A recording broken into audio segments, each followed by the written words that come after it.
नमस्कार पालक मित्र आणि मैत्रिणींनो, माझ्या यूट्यूब चॅनलमध्ये आपणा सर्वांचे मी मनापासून स्वागत करीत आहे.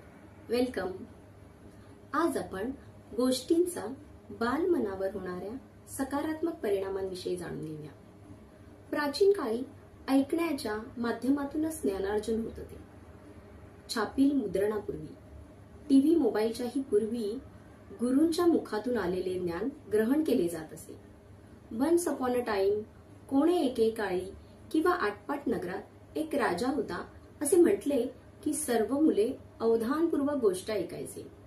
सध्या गोष्टी सांगण्यापेक्षा मोबाईलमध्ये व्हिडिओ स्वरूपातील गोष्टी दाखवण्याचा ट्रेंड वाढत चालला आहे. 1 ते 3 वर्षाच्या बाळाला जेवू घालताना आपण सहजरित्या मोबाईलमधील व्हिडिओज, अर्थातच गाणी आणि गोष्टींचे लावून देतो. मग त्यांनाच अन्नाचा घास भरवला जातो.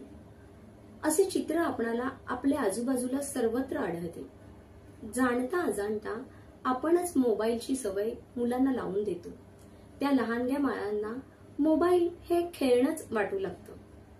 मोबाईलऐवजी तुम्ही जर त्यांना गोष्ट किंवा गाणी ऐकवण्याचा प्रयत्न केला, फक्त ओनली ऑडिओ स्वरूपातील, व्हिडिओ स्वरूपातील गोष्टींचा जास्त काळ प्रभाव राहत नाही.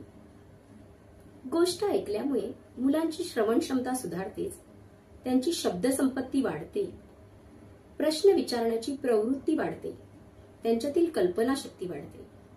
झाड म्हटलं की ते नारळाचं झाड, प्राजक्ताचं झाड, वडाचं झाड, पिंपळाचं झाड किंवा आंब्याचं झाड अशी कल्पनाशक्तीमध्ये विविधता दिसून येते. मन एकाग्र होण्यास मदत होते. स्क्रोलिंगच्या जमान्यामध्ये मुलांचं चित्त एकाच गोष्टीवर स्थिर राहत नाही. आणि सर्वात महत्त्वाचं म्हणजे पुस्तकं वाचनाची सवय मुलांमध्ये आपोआप निर्माण होते. माझे मूल माझे ऐकत नाही अशी तक्रार बरेच पालक माझ्याकडे घेऊन येत असतात. पण गोष्ट किंवा सूचना ऐकून त्याचे अनुकरण करायची ही सवय आपण त्यांच्यात रुजवली पाहिजे. ऐकणे हे एक माध्यम मानून त्यातून काही ग्रहण करता येते का, हेच जर त्यांना समजले तर त्यांच्यातील कल्पनाशक्ती वाढेल आणि सूचना ऐकून सूचनेचे पालन करणे किंवा आज्ञाधारकपणाही त्यांच्यामध्ये वाढीस लागेल. आजची पिढी ही अधिक पटीने स्मार्ट, जाणती आहे. फक्त त्यांच्या जाणीवेला प्रवाही दिशा मिळत नाही आणि न वाहणाऱ्या पाण्याचे रूपांतर डबक्यात होते.